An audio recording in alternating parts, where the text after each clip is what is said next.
سيدنا محمد بن عبد الله وعلى آله وصحبه ومن تبعهم بإحسان. Para alim ulama, para kiai, para pejabat. Di sini ada anggota DPR, yaitu Haja Ohan. Namanya lupa. Oh, tahunya Ohan aja, Ibu Ohan pun. Di sini juga ada ibu dan kita, Ibu Dr.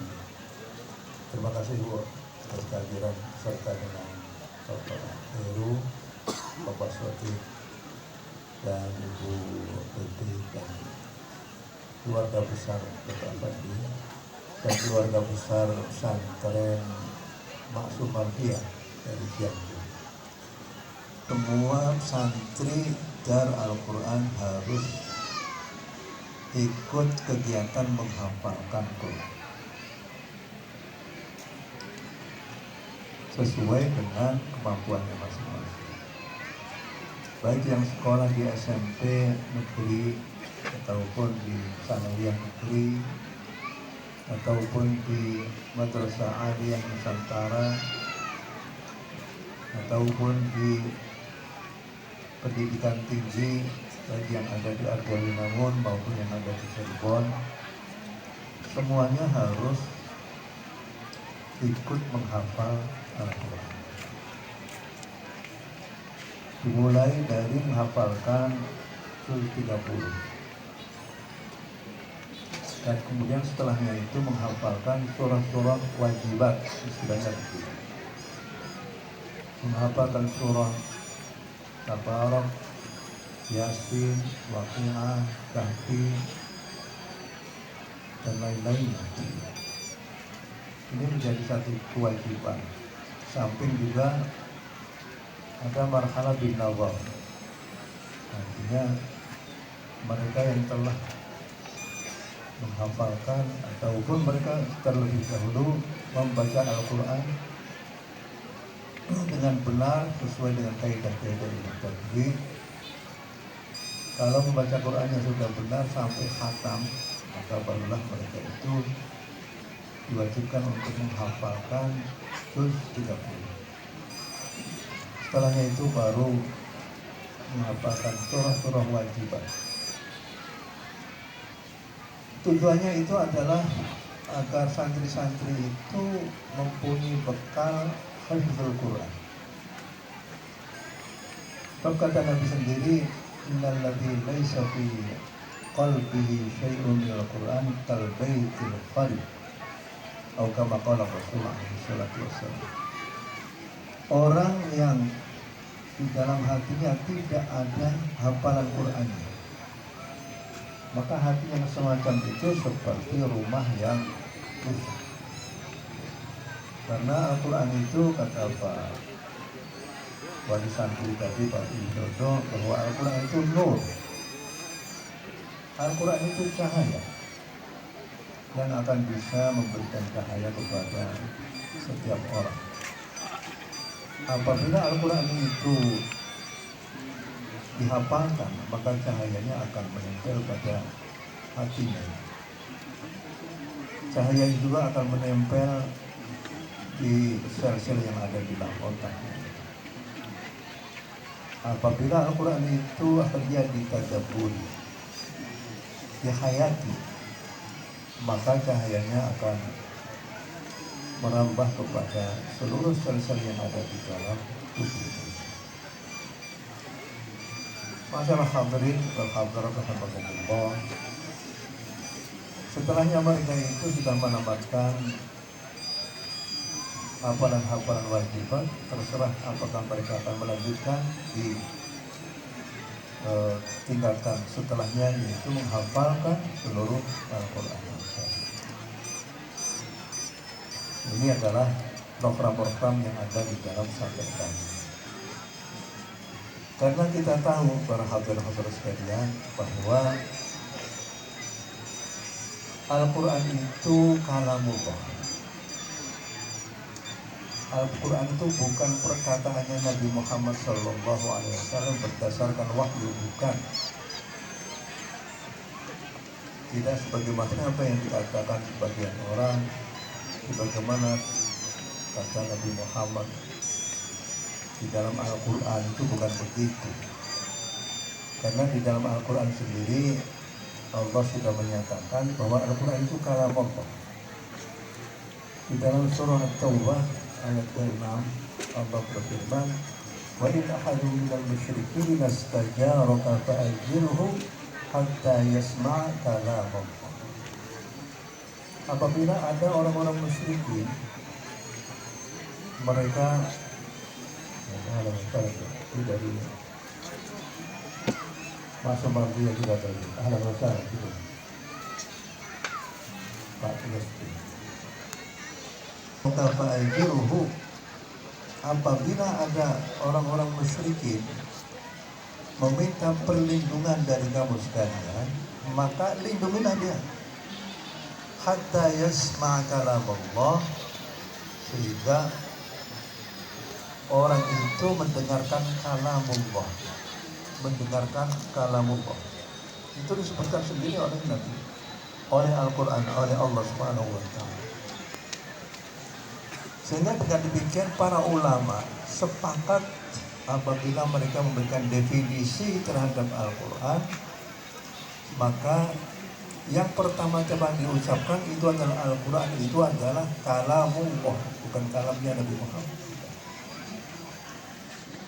Ini yang perlu dilempangkan, jangan sampai istilah yang sudah baku di tengah masyarakat akhirnya menjadi buyar dan akhirnya masyarakat mempunyai pemahaman yang berbeda-beda.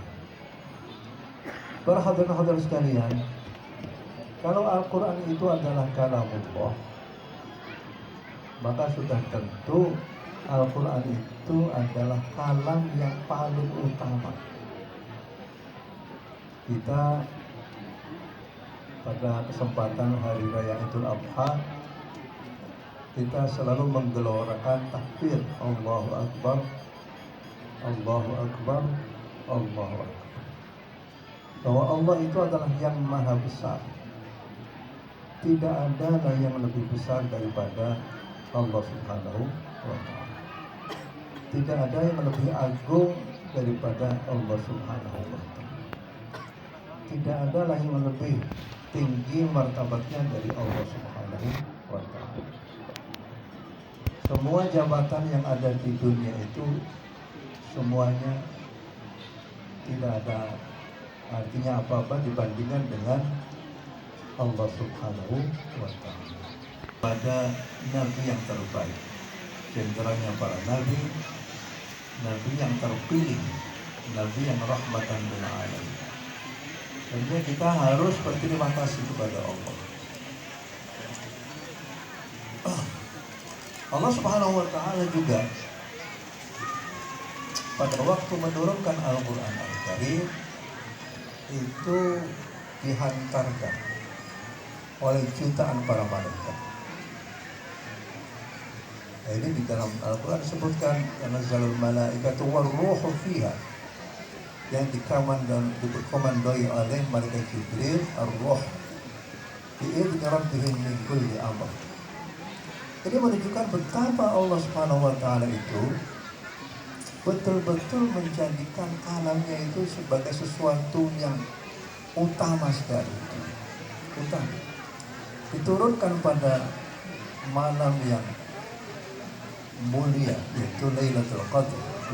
Diturunkan kepada Nabi yang mulia pula, Nabi Muhammad SAW, dibawa oleh malaikat yang perkasa, yaitu malaikat Jibril alaihi salatu wassalam, diturunkan pada negeri yang mulia, yaitu di Makkah Al-Mukarramah. Nah, inilah kalau seandainya kita memahami perlakuan Allah kepada Al-Quran seperti ini, maka mestinya kita itu juga sebagai umat Islam itu harus betul-betul menjadikan Al-Quran itu menjadi kitab yang paling utama di antara kitab-kitab yang ada di dalam perpustakaan kita masing-masing. Ya, istimewa. Melihat Al-Quran sendiri merupakan satu ibadah. Mendengarkan orang membaca Al-Quran, mendengarkan orang yang membaca Al-Quran, itu seperti Al-Quran itu lewat. Pada waktu kita mendengarkan orang membaca Al-Quran, bayangkanlah Al-Quran itu sedang lewat di hadapan kita. Maka sudah tentu sebagai penghormatan kepada kitab suci yang sedang lewat, kita diperintahkan oleh Allah untuk menghormati kalam yang agung itu melalui firman Allah, wa idza quri'a al-Qur'anu fastami'u lahu wa ansitu la'allakum turhamun. Apabila Al-Quran dibacakan, maka dengarkanlah dan diamlah untuk mendengarkan bacaan Al-Quran. Jadi seakan-akan kalau seandainya pada dunia ketentaraan begitu ada jenderal lewat langsung siap. Wah, ini luar biasa. Pada tatanan kehidupan aja sudah seperti pada pembacanya untuk iman kepada Allah Subhanahu wa taala. Yang kedua, mengajak kepada pembacanya untuk iman kepada Nabi Muhammad SAW. Mengajak kepada pembacanya untuk iman kepada hari akhir. 3 komponen ini adalah komponen akidah. Makanya mempunyai strata yang lebih tinggi daripada kitab-kitab ataupun surah-surah yang membicarakan tentang hukum apapun. Jadi seperti misalnya surah Fatihah itu mempunyai thiqal atau mempunyai martabat tersendiri. Makanya mempunyai banyak sekali nama. Ada namanya Ummul Quran, ada As-Sab'ul Mathani, ada yang namanya Asy-Syafiyah, ada yang namanya Al-Kafiyah, ada yang namanya macam-macam begitu. Ya karena ini keunggulannya. Lah tidak. Kemudian setelahnya itu Allah Subhanahu wa taala memberikan penghargaan kepada mereka-mereka yang hafal Quran. Mereka itu disebut sebagai hamilul Quran al-Karim. Disebut dengan hamilul Quran al-Karim. Walaupun di dalam hadis-hadis tidak ada saya jumpai kata-kata hamilul Quran, tapi kalau kita lihat di dalam surah Al-Jumu'ah, kama kana al-himari mathalul ladzina hummilut Taurata thumma lam yahmiluha kama kana al-himari yahmilu asfara. Dengan mengistimbalkan kepada ayat yang ada di dalam surah Al-Jumu'ah itu, maka orang yang hafal Quran bisa disebut dengan hamilul Quran. Tapi ada lagi martabat yang lebih tinggi lagi, yaitu namanya sahibul Quran.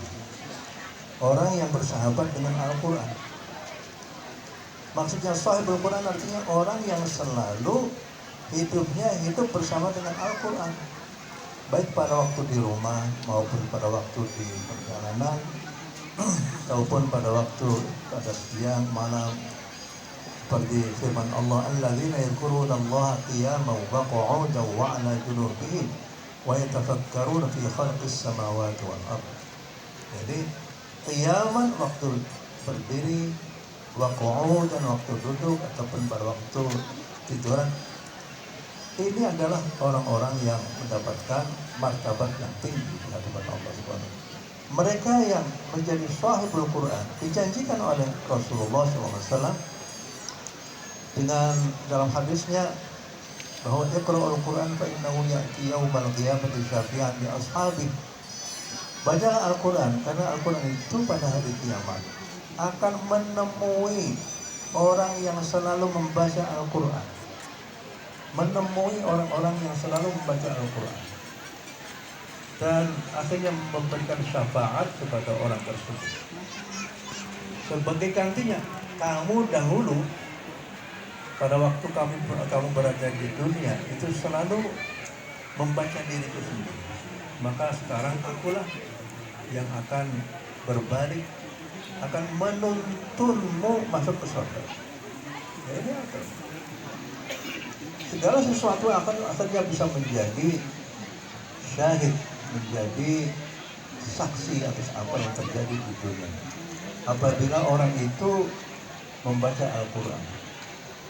Dan yang lebih juga, kata Ibnu Qayyim al-Jauziyah, yang merupakan ahlul Quran itu bukan saja orang-orang yang hafal Quran, terus menerus membaca Al-Quran, mereka yang mempunyai kepedulian kepada Al-Quran, mereka yang mempunyai pondok pesantren misalnya, yang dimana di dalam pondok pesantren itu ada kegiatan menghafalkan Al-Quran, walaupun dia itu bukan orang yang hafal Quran, asal dia itu mempunyai perhatian yang besar terhadap pondok pesantren Al-Quran, ataupun mereka yang sedang menghafalkan Al-Quran dengan beasiswa misalnya dan lain sebagainya, itu termasuk Ahlul Quran, termasuk Ahlul Quran bagian.